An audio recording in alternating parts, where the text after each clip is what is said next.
We're in the studio this morning. Farah Maalim has joined us. Farah, good morning, is the former Deputy Speaker of the National Assembly. We're glad to have you in the studio today. Karibu Sana. Once again, you're with us to talk about issues that we see. Many words have been used, and we're going to jump right into it because we're in the middle of it right now. Border tensions. So many things have happened over the last few days.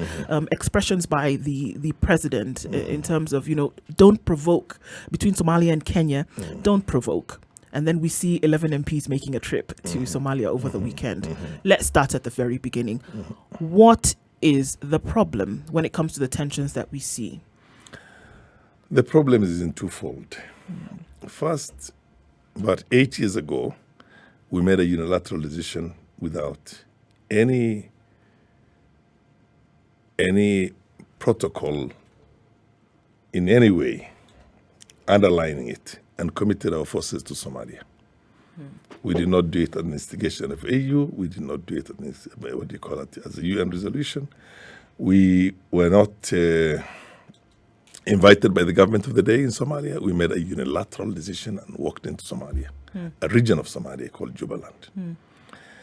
We then planted our own person, puppet, to be the president of that Jubaland. Now, over a period of time, the center was not holding. You see, this has not been just here. It had been replicated in a number of other places by Ethiopia also. They created six different states, and each one of them with a direct allegiance to a country in the neighborhood and not to the center in Mogadishu. So in a sense, the coming together of Somalia was sabotaged by the country and the countries in the region in a big way. Ethiopians went in. Before that, unilaterally, like Kenya went in. The Somalis have a historical issue with Ethiopians, so they decided we are going to resist this. For the sake of resistance? Or based on the historical issues? It's a historical. It's just like the Germans, it's just like the French and the British and the English. They fought for centuries. But of course, then of course the Somalis decided, these same guys have come and taken over our country. So they fought. They decided to fight and fight hard. The Ethiopians took numbers that essentially is unimaginable. They killed anything between 15,000 Ethiopian soldiers to 20,000 were killed in Mogadishu and its environs. And then finally they cut line and just took off, ran for the border. As for Kenya, because of the manner in which we had welcomed Somali refugees here, there has never been a historical problem between Kenya and Somalia. We minor things that were a creation of the colonial, legacy itself. In the case of Ethiopia, you're talking about hundreds of years, differences between themselves. Kenya was, by and large, welcomed by the people who were in the region itself and said, okay, if they can help us get rid of Al-Shabaab, fair enough. So we had that debate in Parliament, in which we as a Parliament also resolved to support our forces and the decision of our government in Jubaland. But at that time, I remember I did not chair that particular session.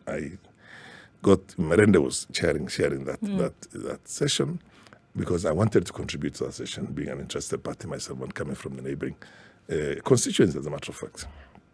I told them, we go in, we finish the job, we come out. We have entered, let's have an exit strategy as soon as possible. If we overstay our welcome, then we'll have a problem. We'll create new problems. We'll create powerful new problems. What did we do? We went and camped there. We went and we actually did not engage Al-Shabaab in that much. By the way, we lost less than 40 people in that whole thing. All the fighting was done by the Jubaland forces that were put together at that time. We lost over 1,000, 1,600, almost 2,000 lives. But what we did is we went straight to Kismayu. We created that corridor. And then we stayed put there and went into the business of now charcoal and sugar and God knows what. So you're saying that Kenya went in and lost the plot in terms of We lost the plot what from- the initial Yes, plan yes, was to yes, be, yes. to go in for a short period of time, come out, Yeah. make sure that you instigate, at least instill some kind of peace and equilibrium. Yeah. But then we went in to do something else. Is that what you're saying? Absolutely. With the knowledge of the government? You see, we were not, there's something called deep state in any country. We didn't know what the deep state had in mind. Those people who did that unilateral decision were just a handful of people. The chief of Kenya Defense Forces those days, Karangi, the president, of course, who was there, an intelligence boss. We don't know what exactly they had. And who, by the way, as you put it earlier, all came from just one community. They were all from one family. So we don't know. And then they stayed put there. At some stage, the changes came in Somalia, and there's a government that is working very hard to reestablish its own authority on the four corners of the country. As a result of those massive loss of life on the part of the Ethiopians in that very, very bloody adventure when they went in, the same guys who came out of there from one community called the Oromos, when they went back, they realized, these people who ruled us for centuries, even themselves, they can die, they can cry, they can be cowards. And then they started the struggle they call Kero. Exactly the way our own independence struggle started.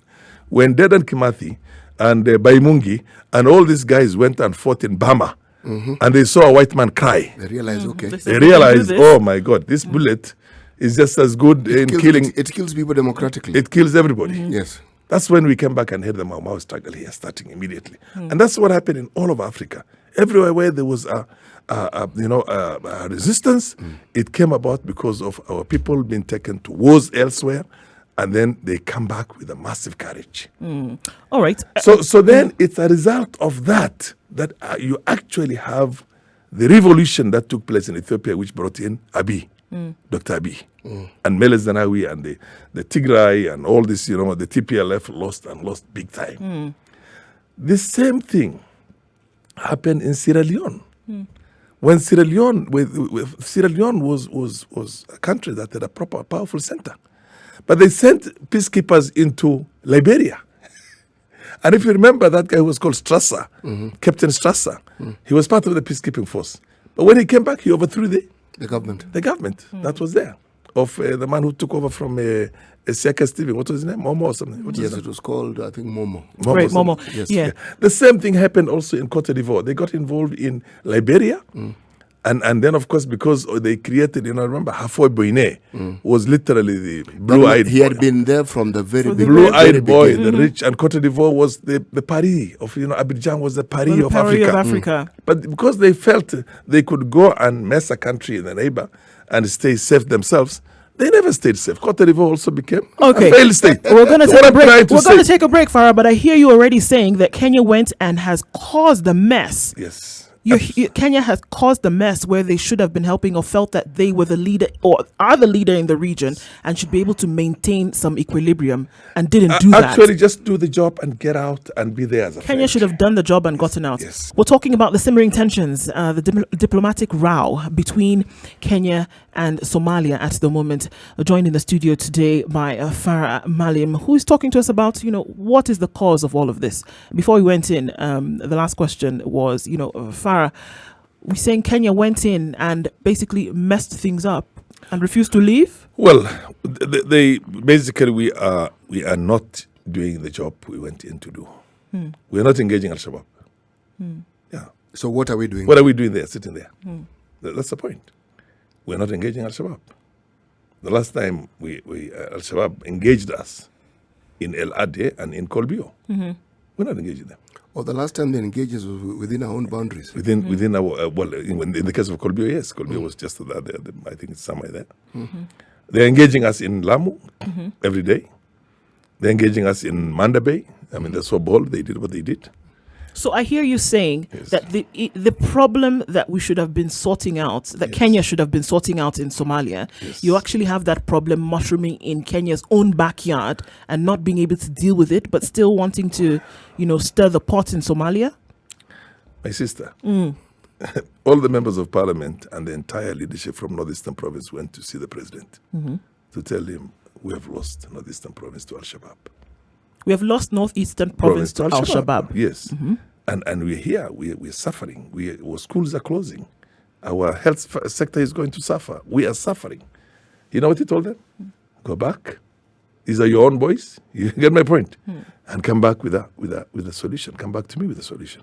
In other words, he's telling them, go in there and sort out the problem yourself. And it's not our own boys. This is not Mungiki. They're saying we sorted out our issue with our own boys. This is a different thing. It's an insurgency in another country where you went in yourself. Now, in the first place, we went into Somalia, so we engaged them there. Did we stop Al-Shabaab in Somalia? No. Now they came to follow us because your enemy is your enemy everywhere. If you're fighting me here, I'll fight you everywhere I can. So then when they come and hit us, instead of going and engaging them, you come to your own children and tell them, my friends, you better go sort out this thing. It's like a father in a house. And the child comes out and says, Dad, there are thugs coming in with pangas. And the father runs away and tells the children, go sort it out. Go and engage the thugs. You get my point? So in other words, there is absolutely no parallel between that two. The only parallel, the only relationship is that the ethnic Somalis are across there and we ethnic Somalis who are Kenyans. So here we are as Kenyans being told you're on your own. And then it goes beyond that. What does our government do? It starts engaging because of one reason or the other. And I don't know what those reasons are. And they have a tiff with the president in Somalia. And basically the issues that are there, it could be the maritime boundary. There are many things that are going on right here. There's the redrawing of the boundary, the maritime war, back and forth. And then we see these clashes. But the sentiment that came from the president just a few days ago was very clear. And he said, look, let's not provoke. We have tried in terms of diplomatic relations in the region. And we see Somalia being as an ungrateful neighbor. That's what came out. Who is provoking? The government that stays in your own territory, a foreign government occupation force that is in your own territory and picks up rebels to the center in that territory, takes them through its own territory and asks them to engage you, support them, arm them, do everything. Who is provoking?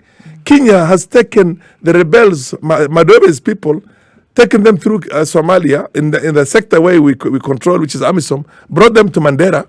You get my point? Housed them in our own military camps, gave them all the equipments they need and the military equipments, and told them, go and engage your people. And Somalia is being fought from Kenya. This is the point people need to understand. So it's not a question of being ungrateful. What you're saying is that Kenya has taken a side in the issues absolutely that are internal issues within Somalia. Internal issues within Somalia. A fugitive, who was arrested and who escaped from prison is here now. And the forces that are there in Kismayu and those areas are the ones we are moving now to go and engage Somalia from Mandera. So Kenyans are saying we will become a collateral damage. Why do you want to destroy us? If they have to fight, why don't they fight in Somalia? You see, don't make them attack from Kenya. Let them sneak into Somalia and engage their own Somalis there. Is there any merit in the thought that Jubaland and with what you call a leader with which there was no consultation with regional bodies like the AU, for example? Is there any thought that Kenya did actually try to make sure that they established some kind of peace in the area, and now this could have been seen as the toppling of that equilibrium? You see, we live on both sides of the border as a clans. Those are internal problems. Never get involved in the internal problem of another country. They have their own issues. Which spills over into your country? No, it will never spill over into your own country. They have their own issues there. If you don't get involved, how does it spill over into your country? You see what I mean? Now, on the other hand, I'm told the folks in there are saying, no, Sisi, we're being told we are friends with Kenya. Kenya is supporting us. Kenya wants to help us to secede from Somalia. You get my point? But that will never happen. That will unite the entire Somali nation, even those ones in Somaliland. Let me tell you one thing. We want to have a very strong, we are Kenyans. We love our country. We want to have a strong Kenya, a multi-ethnic, multiracial, multi-denominational Kenya. But we don't want Somalia to be destroyed. You get my point? It's like having Luos living in Kenya and a whole nation of Luos just across the border on the other side. Would the Luos of Kenya accept the Luos in Uganda who occupy the whole of Uganda to be destroyed? No. Now, this is the basic things. That's why the entire Somali population of Kenya is against what the government of Kenya is doing. Is that the case? Oh, yes. Is that the case? Everybody. Right. So now we're looking at these simmering tensions that come out. And then when President Uhuru Kenyatta says, look here, don't provoke it by doing what you're doing. Who is provoking? I am asking you. Why don't you see, we need independent Kenyan minds to go and look at this thing. Who is provoking? We are the ones hosting the fugitives. Supposing we have a new movement in Kenya right now, which is against the government, against the Nairobi government. And that movement is hosted by Somalia. And it's armed by Somalia. And it's sent back to Kenya to come and engage. Who is provoking? Is it Kenya or Somalia which has armed our own rebels to come and attack us? In the studio with Farah Maalim and CT, your question just before we went into the break. Well, the question is simply this. There were MPs from Kenya who come from the northern part of the country who visited Somaliland. Somalia, not the federal state of Somalia. Yes. Mogadishu. Yes, Mogadishu.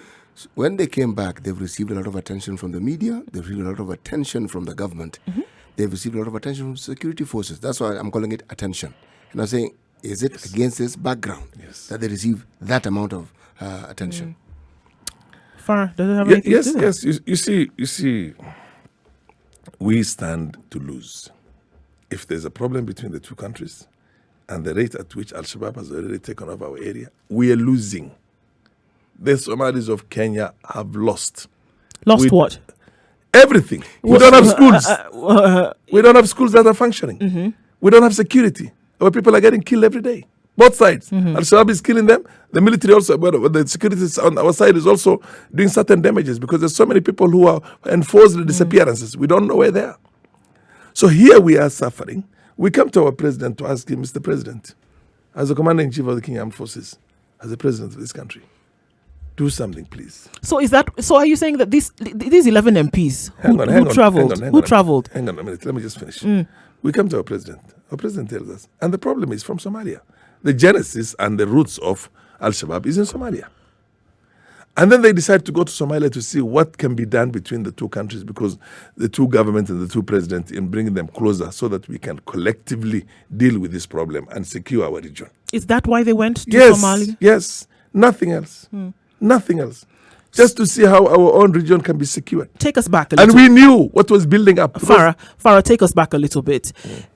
Are we saying that this same group of 11 MPs or even more came to the president of Kenya, Uhuru Kenyatta, and asked, we need to do something about this so that we have these tensions die down? And are you saying that the president and the rest of the government chose to turn a blind eye and did not do anything about this until the only option they had was to go to Somalia without clearance to ask for audience from the Somalia leader? Is that what we're saying? Let me tell you exactly what happened. It's not 11 members of parliament who went and sat with the president. It's over 30. Here in Kenya? Here in Nairobi, in the State House. And they talked. 5 of them talked. One somebody talking on education, on security, on infra. They're talking about everything. President told them, go. And he said go? He did not address this issue? Is that what you're saying, Farah? That's what I'm telling you. Unequivocally, can I just that he finish? said no. Yes, that we're not going to deal with this? Tell them, really? This is your own problem. You know the problems, you people. Go back, consult between yourselves, and come back to me after 2 weeks. Then they went and engaged the Director of Intelligence. They engaged the Inspector General. They said, well, how about if we go to Somalia and have, because the two centers are not that close now, Farmajo and Uhuru are not in the best of terms from the look of things. We might as well go there and find out how they can help us also secure our side so that they can secure their side from us.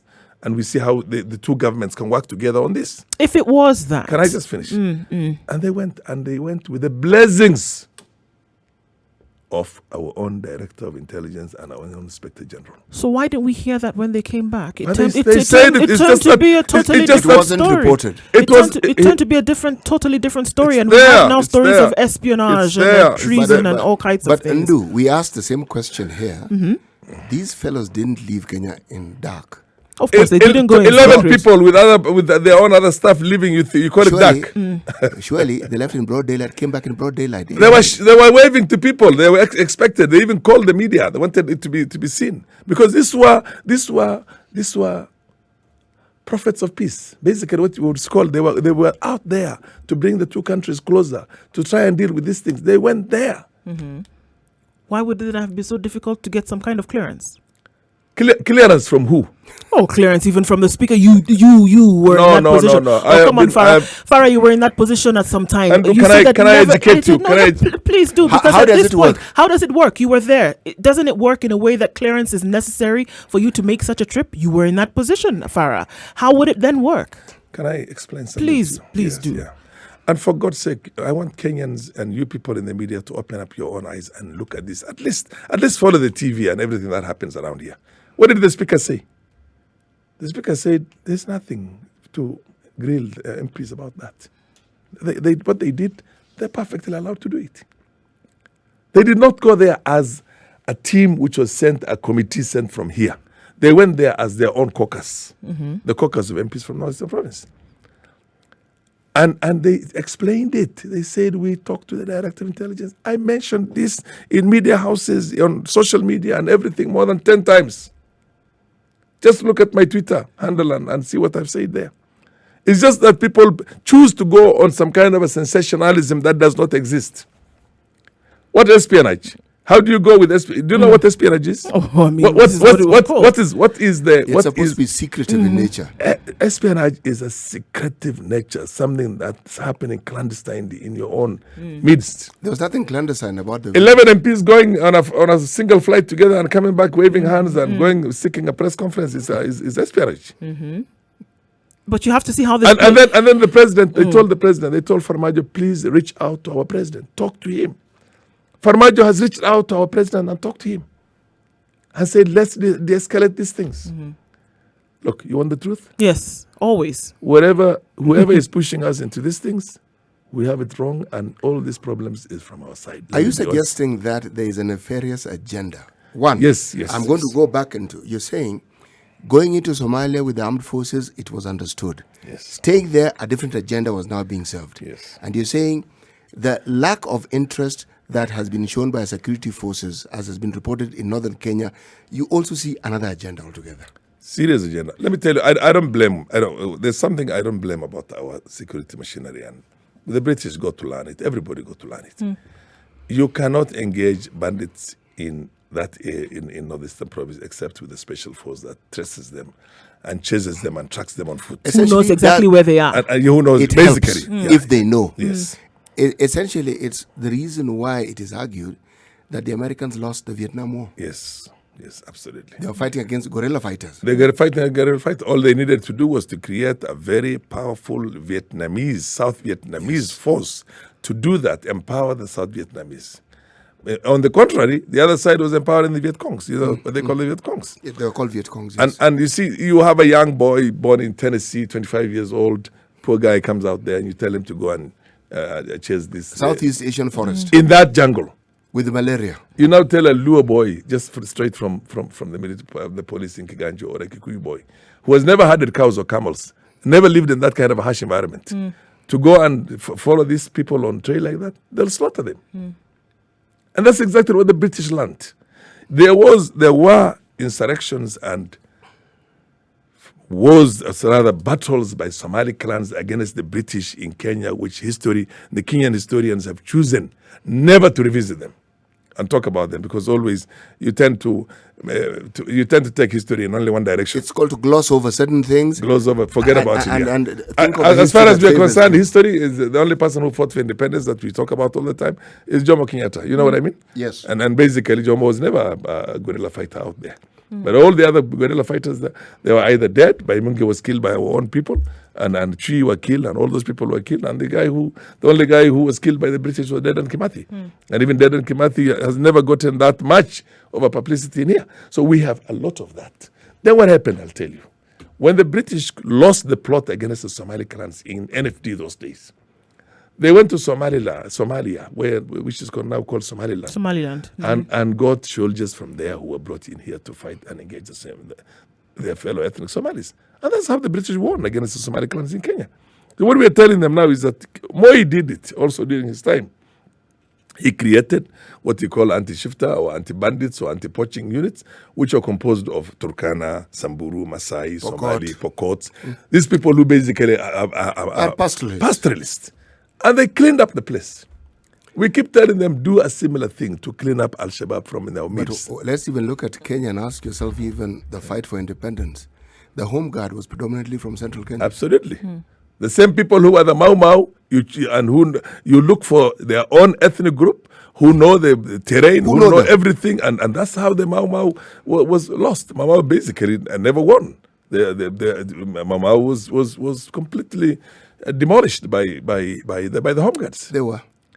And it's only when after independence, because our independence was not achieved through fights for information. Our independence was achieved through negotiations, and that global, decolonization that was going on all over the continent. It had begun. It had been acknowledged by the Prime Minister of the UK, and they had accepted that this was something that was going to take place. So they were ushering it in. Absolutely, it's just a matter of time. Bringing this back home now to Kenya and talking about, what you said, Northeastern has lost, and coming back to that and saying we don't have anything, and then these clashes or these interclan clashes are then being used to be looked at the reason as to why we can't regain anything in northeastern Kenya. How is that supposed to then be solved? Before we get there, there's something that must be acknowledged about these native fighting forces before independence.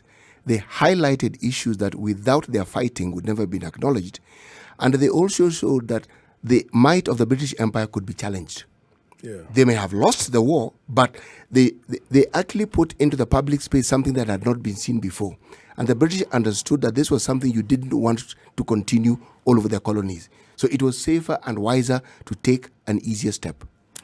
But back to your question, yes. This, even our own forces, if they're going to go and fight and engage a number of other forces, maybe including even the central government in Somalia, in Jubaland and the rest of it. By the time they come back here, they're not going to be those timid, docile young boys. No, they would have grown up here. Truth be told, but I'm coming back to this. What we have in here, the corruption, the crazy kind of a thing we've had for 60 years, my friend, we are playing with fire. By getting involved in those things, and you send your boys there, and many of them get killed, others suffer, do everything else. Finally, they come back here. It's going to be exactly like the Ethiopians who went in there. What should Kenya have done? What should Kenya have done or not done? Or are you saying should have not gone in the first place? No, he said gone and come out. Well, I'm saying looking at it now, with how things have unfolded. The manner in which we went in itself was suspect. When you look at the deep state, up to now, I don't know why we went in there. Because if we went in there to get rid of Al-Shabaab, Operation Linda Inchi, which, by the way, was done as a consequence of... you remember all these blow-ups that were happening in Nairobi and everything? Yes, they were. Yes. And then there's this white couple somewhere near Lamu. It was Kiwayu, yes. Who abducted. And do you know, finally it turns out that those were not even abducted by Al-Shabaab. And all those blow-ups that were happening in Nairobi here, Al-Shabaab denied and said, no, we didn't do it. We're going to take a break now, but then...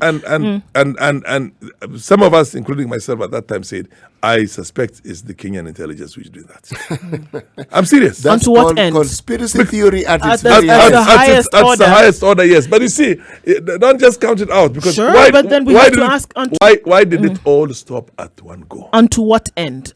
Unto what end? If that is the case, then we also had similar bombs in Dar es Salaam. So are we saying the Kenyan intelligence also went to Dar es Salaam? Yeah, Farah, did they do that as well? No, you see, in Dar es Salaam, the blow-up in Dar es Salaam was done by Al-Qaeda. And they took credit for it. They took credit for it. They owned it. It's just like the American embassy bombing here, which happened in 1998. The Al-Qaeda took credit for it. Al-Qaeda took credit for that. Yes. The only thing that Al-Shabaab took credit for and did was the bombing in Kampala. You remember that? The football stadium, yes. And that's understandable because of the commitment of Ugandan forces into Somalia. They took credit for the Dusit attack. They took credit for the Westgate attack. They always take credit for whatever they do. But all those things like a matatu being thrown or something inside and a shop, blowing up. The so-called little ones that we see. Little ones that we're seeing. They actually said, no, we didn't do those things. But the impression you get is that this was a carefully crafted manner in which we were trying to do a justification for our own unilateral decision. Onto what end, Farah? I keep asking you, for what reason? What would be the reasoning behind something like that? Basically saying that a country's intelligence is attacking its own people. This is what you would. I'm not saying that the intelligence is attacking.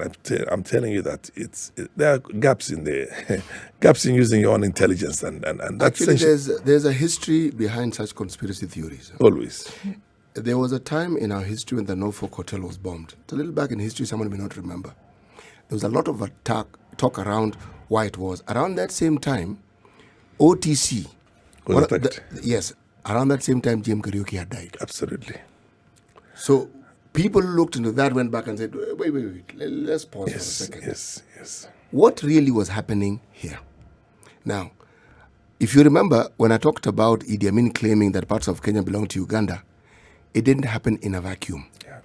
Certain things were happening, and then out of the blues, Idi Amin declared his border ends at Naivasha. Yes. And that was our focus. The entire focus of the country was there's a possibility we might be invaded by Uganda. So there is a history of issues that lend themselves to conspiracy that we've had. So if one looks at events, one can draw from that and say, talking of Westgate, what was the army doing at Westgate? There are only 4 boys in there. And we have our 4 boys, including private security, who were there and who had already pinned them down into one room. Finished, done. And they were just going to be taken out. And a very courageous young boy from the wreck, I think it was called Kimani or Kamausan, was shot in the back. By our own people. By our own. And they pulled them out. They said, get out. What did they do after that? And then you had the chief of Kenya Defense Forces out there, as if we were involved in a war, taking over the media and saying that we are in the front line of international terrorism. And it was during his tenure as Chief of General Staff that he went into Somalia. Absolutely. So you're saying that in this case there's a case for conspiracy, and that I'm hearing hearing a question that must be answered. Right, sure. So I keep asking, and Farah, I'd like you to answer this. Unto what end? No, I'm sorry if I mispronounce your name. I'm likely Ndu. Yes, I'm likely to accept at this point. You would be amazed at the name she is called. Many things have come through. Many conspiracy theories. Ndu. There are too many things that happen in statecraft. That you get to know about it much. You get to know about it much and later. And I don't know. We don't know. We don't know. One thing for sure I know is that a lot has got to do with the maritime boundary. Those blocks were worked on by our own people. The French were there. Total was there. Eni was there. Rumor has it a lot of money has changed hands, running into billions of Kenya shillings. And for whatever reasons, and of course then we have this issue which is now in court, and the Somalis have become very adamant. For the redrawing of the boundary? No. You see, the redrawing of the boundary in Mandela is a very, very simple matter. There's nothing to be redrawn in there because you can just get... These are 2 communities that live next to one another. And all that they're talking about is probably 50 meters this way, 50 meters that way. Actually, to be honest, if one were to speak about it, it's not 2 communities. It's one community. Just one community that on has both been sides. Divided by a border that was created with colonialism. Yes. And when they talk about the wall was... Where's the money? In America, they've talked about that wall with Mexico. How far has that gone? And of what course, would it actually help? And let me tell you one thing. In the past, in the olden days, third world countries, when they fail, and their countries are in a massive mess, maybe financially, economically, security-wise, and the rest of it, class wars, all you claim is that communists have attacked us. For the longest time, that was it. That way you will get the unfettered unimaginable, what do you call, support from the West always. Remember, if you're looking for support from the country now, in terms of what's happening then with Kenya and Somalia, and with the expressions that we've seen coming out of the mouth of the President Uhuru Kenyatta, are we saying that it is propaganda continuing? You see, what I'm saying is that nowadays, in the latter years, including our Muslim countries, the leaders of Muslim countries, when they cannot get sufficient, what you call, democratic space, or they can't have the human rights and everything else, the first thing they'll say is that, we are threatened by Islamic terrorism. Yes. That way you can easily get the support of the West. Very, very easy. Especially if there's a threat on the production of oil. If there's a threat on the production of oil and other things. So basically, there are a lot of things that we don't know. Mm-hmm. The Saudis and the Emirates have sabotaged the Somali oil for 70 years. They don't want it to come out of the ground. It's not in their interest, really. It's not in their interest. And they have supported what you call Al-Shabaab. They have supported all these other insurgency and opposition politicians. And they are permanently here in Nairobi, the intelligence and everything else. In fact, so the question that we're asking is, when we went to war in Somalia, whose interests were we actually serving in addition to our own? Whose? Yes. It could be anybody. It could be the big multinationals. Is it possible for anyone to go to war to serve any other interest apart from your own? Yes. Yes. The answer is that always happens. I'm looking at this. The answer is yes. I'm looking for this specific situation whereby this is what we are discussing right now between Kenya and Somalia. Yeah. If we draw from examples around the world, this one, why did the US attack Iraq? They said it was because Iraq had developed weapons of mass destruction. They galvanized the NATO nation, they galvanized Great Britain, and in the end, there were no such weapons. Absolutely. None. So and then they go to Syria and Trump. So are you saying there's really not an issue then between Kenya and Somalia? Are we seeing just rumblings There should never be any issue between the two countries. Should never be. If we're living in an ideal world, that could be. But so are we saying the rumblings that we see actually don't exist? Is that what you're saying, Farah? Well, I think it's a creation. A creation by whom? And again, onto what end? But let me ask a different question. Really, Farah? on that one, is it... Yes. If we look at the tiffs that we've had of a political nature between the two countries, let me ask the question, with the exception of the meeting that you said the leaders from northern Kenya had with the president, there are those who say that the problems that you also have are fermented by locals themselves. How true is this? The problem of what? The problems of insecurity, the problems of instability. Let me tell you one thing. Al-Shabaab is an insurgency in Somalia. It is an offshoot of Al-Qaeda. It is, as it's been reported. Yes. It's a big thing. Yes. It's a big thing. Why has it grown? It has nothing to do with clanism and the rest of it. It's beyond clanism. It's beyond clanism. So are you saying that it's the one place where clans sort of like agree on one thing? No, there are no clan agreements in there. It's you see what these people did. Religious interest? Well, they brainwashed young people who are fighting for Al-Shabaab as young as 15, 16, 17, very young people. They brainwashed them. Mm-hmm. They find a way to get them, suck them into this. Somalia, massive unemployment in Somalia, massive unemployment everywhere. And basically, even if we continue right now with the kind of a vacuum that we have created. Mm-hmm. And by the way, it's also organized crime, because what they do, they're taxing. They're collecting revenue. Essentially, they're even collecting revenue from our own, what do you call, pastoralists. They come to you, they catch you, they put you in prison, they threaten you with death, or then you have to... Or your family. Offer some camels and cows, which they then go and sell. So what you're saying is that the locals in the northern part of the country suffer greatly from Al-Shabaab. They suffered the most. The biggest victims of Al-Shabaab are Somalis in Somalia and Somalis in Kenya. Mm-hmm. And by the way, let me tell you, do you know that there's a very powerful nexus between Kenya Defense Forces, Al-Shabaab, and the local administration in Jubaland? Explain this, please. Could you explain charcoal business. Mm. They're together. You haven't seen the UN report? I have read the crisis report. All of them. Yeah, they're together. How true are those reports? Very true. Very true. They share the loot. So what you're saying is that the insecurity, as we're seeing it, is actually a business.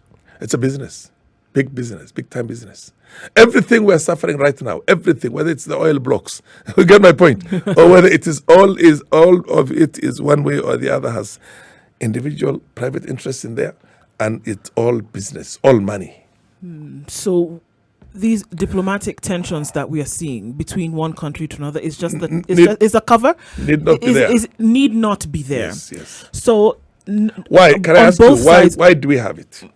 We claim that they're auctioning those blocks. They say no. The whole world said they're not auctioning the blocks. They're auctioning blocks that are hundreds of kilometers away from it, if not thousands. You get my point? And then what else? They're waiting for the court. We were the ones who submitted ourselves to the court in the first place. They wanted to settle this outside court the very first time. We never gave them an opportunity. The government before Farmajo, Hassan Sheikh Mahmoud. And again, suddenly now we have all these issues. And what are the issues now? What I hear you saying is that, one, the issues that we are discussing are actually non-issues, but they're issues because there are people who are making them issues. There are people who are making them issues, even if the issues that can be handled very well and eliminated. For example, the insecurity in the place. Give it to a small special force of about 200 pastoralists in there. They'll clean up the whole province in less than 6 months. Anybody doing that to them, to give them? No. When you talk about independence, there is it's the same way that the 4 boys these guys were pinned up in a place. They were going to be all immobilized, yes. But we decided shoot one of them in the back, withdraw all the rest of them, bring in the big military equipments in there, turn the place into a mayhem, and in the process we lost 67 Kenyan lives. We're going to continue this. I want to ask you, why did that happen? Have Kenyans really gone to the bottom of that? What happened to the commission, the inquiry into that? I think we maybe want to go into that for another 10 minutes or so when we come off the break. If we can keep you around, Farah, to go a little bit more deep into solutions. Because at the end of the day, people are saying we can't be up in a limbo for forever. Where are we going to go? How are we going to bring this down to the point where now we're able to interact bilaterally in a diplomatic way, in a peaceful way, and maintain equilibrium in the area? We are in discussions about what's going on with Somalia and Kenya at the moment. Farah Maalim is in the studio today. The live stream's up, of course, on Facebook, YouTube, and Twitter, wherever you're tuned in online as we continue the discussion. Today's proverb before we go back into the conversation. Only an animal who uses its teeth for climbing knows which tree is better. Absolutely. Mweshima seems to know the meaning of this proverb. He seems to have unpacked it already. The teeth or the claws also? I'm using teeth.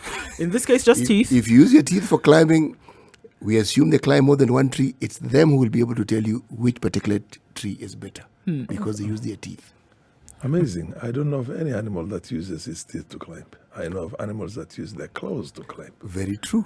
But if animals use their teeth, then they would understand which tree is better. Yes, better. All right. The conversation continues, and looking at these simmering tensions, you say that it could be that there really is no problem, that these are non-issues. Farah, is that really? Well, they're issues, but we are in the dark. We're in the dark because nobody's talking openly about the real issues. What are the real issues according to you? And if we can really look at them. That's why then we come into conspiracy theories. So it's not real, it's conspiratorial in this case. Why don't we dive into these conspiratorial waters? What do you think? Remember, we will challenge those theories, but what do you think? It's you can do that by elimination method. Look, 2 things. I am a patriotic Kenyan who loves his country more than anything else. I'm an ethnic Somali who cares about Somalis wherever they are. But at the end of the day, this is my country. I don't see mutual exclusion on the interest of the 2 countries, where you say one supersedes the other. One supersedes the other. One is subordinate to the other. These are 2 things that are mutually inclusive, just like the British interest and the American interest. because Britain was, after all, the founder of America, or rather, basically not the founder, but the America is actually not only founder, owner of America. It was founded by Christopher Columbus, they say, which is nonsense because there were people there when they found it. Right? Yes, but basically it's owned by the British, as you put it. Yes. And we are basically what you call the most diverse Africans in the continent. You literally find us everywhere, including Nigeria, doing business. So Nigeria, South Africa. Now, South Africa, big numbers. Nigeria, they've started going in there in big numbers also right now because it's a big, massive market. And we would want to see an integration of the region. I have no problem with the political, economic, social integration between Kenya and Somalia. As a matter of fact, the Somalis have bent backwards over to accord us that. Today, as we talk, there are over 70,000 Kenyans working in Somalia. And Kenya has not done the same? There are no Somalis working in Kenya. There are only Somali refugees in refugee camps in Kenya who are there by the United Nations Convention. There are no Somalis working All the in this Somalis country. you see in Kenya that you assume are Somalis from Somalia are Kenyans. Are Kenyans. Yes. Every single that's the one. mistake people make. And it happened to me, by the way. It did happen to me. I was in Parliament, the 7th Parliament. And somebody said in you were a Somali 1993. refugee. Yes. And I remember the late Mcharo Kubo, who was a very good friend of mine. Mcharo, he was an MP from... something Mcharo, I can't remember the second name, whether it was Kubo, another name, yeah. Actually, Kubo is a Taita name? Yeah, Mcharo is a Taita name, of course. Yes. He was a Taita, he was an Mcharo, MP from yes. Taita. Yes. One day we were having in the common room there, and basically where you in the lounges there, we were having a nice talk, and he said, but Kenya is such a generous country. It even gave you, a refugee from Somalia, an opportunity to be a member of parliament in Kenya. Imagine that. How did you take that one? No, I and the man is an educationist. The man is somebody who got his first degree most likely from Makerere University before independence. And that is how little he knows about the Somalis. The other side of the coin also makes sense, though, Farah, because if somebody could make the mistake and think that you were a Somali refugee and you are actually a Kenyan, Yes. it could be on the other side that people could be saying these are Kenyans when in another case they actually are Somali refugees. The other side of the argument also makes sense. Well, the refugees and the refugee camps, and many of them left this country, and they're very grateful to this country because we hosted them, and they settled in America, in Europe, in Canada, in everywhere. Not to say also that at that time, we were also very lucky to have the refugees among us because there was a lot of dollars coming in. Before that, Moi, we had become a pariah. You don't remember that? We were under some kind of a sanctions from the World Bank and IMF and the international community. So they came in at the right time when the shilling had already taken a massive beating. I remember by the time the Somali refugees were coming in, the shilling was transacting at what, about 80 shillings? And, Yes. and within a year or two, it came down to about 40. And central bank had actually to mitigate that because our products were becoming very expensive. Our industrial products for the neighboring countries were becoming very expensive. Yes. So basically, in a sense, Somalis have had a lot to do with our own economic stability for a very long time. So we have gained from them; they have gained from us. It's just fair for everybody. Absolutely, in this case. And they did not put any what do you call pressures on our own social amenities here because we were not paying for them. The UN was paying for them. On the contrary, the UN was paying us for to host them and take care of the security. So if there's this fantastic brotherly Can I just- a relationship, Yeah. then the tensions that we see, how then to solve them or resolve them? That's the point. That's what I'm trying to say. But the sad part of it is that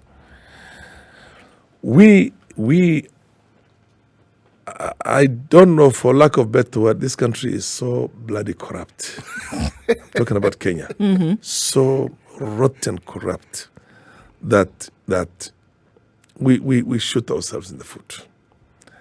The Somalis who are here living right now from Somalia and from Europe and America and all over the world are people who are well-to-do. They're able to afford certain They things. come to spend money here. They come to spend dollars in our own economy. And then you find a situation in which ministers are sent away from the airport because they did not pay a small bribery to some immigration officer out there.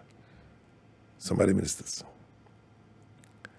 What did the Ethiopians do and the tax do? They said, my friends, you can come here with your passports into our country. You don't have to have a visa at source. Just walk in. Just walk in. Overnight, we lost between 150,000 to 200,000 Somali families that were spending on average between $5,000 and even more than $5,000 a month on their families. The tax were very happy. They said, welcome. You can buy a house, a flat for $50,000 because property is very cheap in Turkey. Because of the lira had gone down, had taken a beating. Do you remember sometimes back, the economy was doing poorly. And they went and invested heavy. They invested big time in the rest to Somalis. All Somalis used to transit through Nairobi because Nairobi was the favorite destination for them. So are you saying that today they are transiting through Addis Ababa because they have no problem in Addis Ababa. So are you saying that we lost on average $750 million revenue on a monthly basis? That's about not yearly. Almost 10. No. 150,000 Somalis, families, each one of them spending between $4,000 and $5,000. Just calculate per month. Taking their children to the top schools, eating and dining in the top restaurants everywhere. You know what I mean? And spending their money here. They make the money elsewhere and they come and spend it here with us. I hear the appraisal of how well, Somali business has come and boosted the profile of Kenya economically. But then in this case, we're coming back again to these tensions that we are seeing. In terms of resolve, if these tensions actually do exist, what needs to happen? You need to have some real Is it that sages, you see the people of wisdom. There are people like Moi, people like the Kibaki, Mudaura. Do you know what Mudaura used to say? No. He used to tell the security, "Don't touch these Somalis." So you're saying that as the head of civil service, he used to say, "You don't know how you're messing us. Don't touch them." So the best thing to do to sort out this Governor Ndungu, Dr. Ndungu, Yes. Dr. Ndungu was a central bank governor. Yes. He was an ardent advocate for allowing the Somalis to stay in here. Kibaki even suggested one time, let's give citizenship to the 500,000 who are here. Is that the solution? Well, it was not a solution because most of them don't even want to come and get is there a citizenship permanent here. solution to such problems, Ndu? Is there something that we can do, because we're going to continue going in this? No. The rumblings are going to continue. It's not do. From what I hear Mheshimiwa saying, there are certain things we must undo. Yeah. Not do. They were done. They are causing the problems. If they are undone, then we're somewhere. We're somewhere. Let us de-escalate all these things. Let us not undermine the center in Mogadishu. Because it's only a matter of time when they will also start undermining you. but Mheshimiwa, there are those who also claim. Let us wait for this thing, whatever it is. As soon as the matter which is in the I know The ICJ, yes. the ICC, the ICJ. the ICJ matter itself is pretty big thing. It's a bone of contention that can't be ignored. It's a bit of contention, yes, but it's there in an international court. Anybody who makes the first move politically loses out completely. If President of Somalia decides to pull that thing out or withdraw the case from, He has a problem. he's finished. He's finished, I'm telling you. Meaning the matter need not have gone to ICJ. It did not have to go to ICJ. Why did it go to ICJ in the first place? Our problem, the Kenyan problem. They tried very hard to engage us. We rubbished them.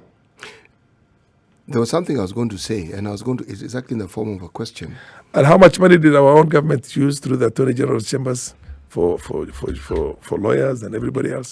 So even the idea of going to of the court in the first place might have been informed on our part, because somebody wanted to make some additional bucks here and there. Well, Billions of Kenya shillings. There's a question I must ask. Well, we're going to let you ask that last question, as Yes. we need to bring everything to a head this morning, CT. Yes. So, You see, a lot of the investments that people refer to in Kenya from the Somali community living in Kenya, many claimed it had to do with piracy in the high seas. That's number one. Claimed. But if you look at the current problems that we say we have and the back and forth that we keep having, is it that there are people who benefit from this state that we are in, this confusion, this back and forth? And do you honestly think that there are people within government as we speak who desire to actually have a real solution? Well, I think there's the second question, the last question, that there's a problem. There are people in the government who are not in the government also, but very influential in the advice to the government, like the former chief of the Kenya Defense Forces, Karangi, and the rest of them, who basically have, all that going into Somalia, all that charcoal, all that money that's paid by the UN and the money that's paid by the Kenya government to the Somali administration, to the Jubaland administration. There's a lot of money that changes hands there. I know that there's been a lot that has been happening between those people. In this state, I mean, I don't want to go into the depth of it because of the way the sensitivity is there. But there are those people who still have certain influence in advising, I think, our president and other people who are not necessarily in the government right now, who don't, they think the problems that are there right now is going to assist them one way or the other. Professor Kagwanja is one of them. Professor Kagwanja. He even writes about such things. He writes about that thing. He talks about his problem was in the Ministry of Foreign Affairs before. Yes. Right. And we understand. When the wife left, the Foreign Affairs did not have a problem again. Okay. Now it's in defense. Right. Do as we close. I was getting some. I really have to ask this question. This one has to be asked because the claim has been that many of the people who advise the government happen to come from certain clans within Somaliland. Meaning within the Somali nation, the Somali nation and community, and that they have influence within the Kenyan government, but their origins can be traced back to specific clans within. That is true. I mean, let me tell you one thing: the Jubaland administration spent a lot of money in the elections last time in Garissa, in Garissa County. The administration in the Somali region of Ethiopia spent millions of dollars in locally here. In which county? Garissa County mainly. Okay. Well, in both cases. It seems so. Just look at the people who are holding positions now, who one way or the other are beneficiaries of that. So and how they advise the government. So there's a deeper inside story. Of course, this could be lent to your conspiracy, Farah. Thank you for joining us today as we look at the underbelly of many of these issues. It would be interesting to have you in the room again to look at some of these things. But thank you for being here. Thank you so much. I want to believe that our president has the best of intentions, but he's not being advised properly, and somebody needs to really tell him the truth in there and the consequences of this brinkmanship that we're doing now. But let's watch. Whatever the truth may be, this is Kenya's biggest conversation. You're in the Situation Room